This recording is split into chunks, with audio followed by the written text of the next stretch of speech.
връчи, разбира се, господин Бакърджиев. Много енергия през дните за организация на това състезание и провеждането му. Сега в група Макси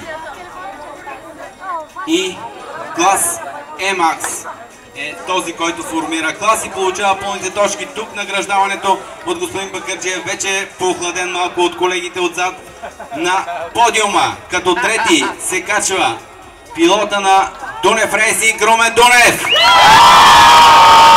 Много силно обичан от местната публика. Силни поздравления, много драматично състезание. Повреда двигателя накрая го лиши от победата, но това са моторните спортове. Всички съжаляваха и снощи на картинг пистата, че не го видяха, но много повреди, много проблеми от началото на сезона, но въпреки това трети на подиума, да го поздравим. Втори тук се качва Константин Маршавелов, Петър Рейсинг.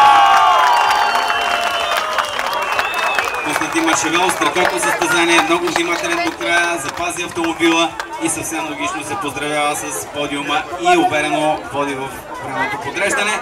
На най-високото място на подиума обаче тук ще се качи не кой да е, а любимеца на публиката Илия Царски, АСК Автоцарски сервис.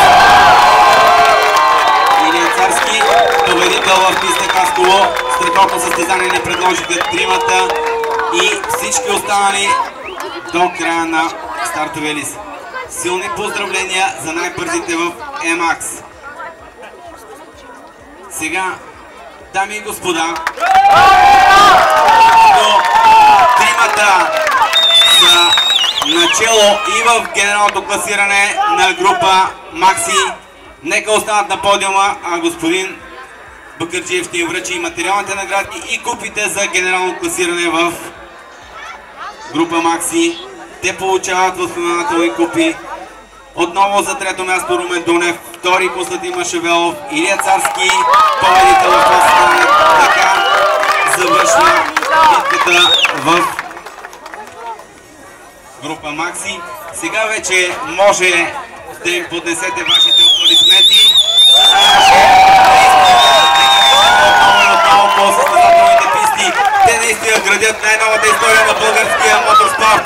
Дами и господа, най-бързите в състезанието на клас Макси. И така, това е.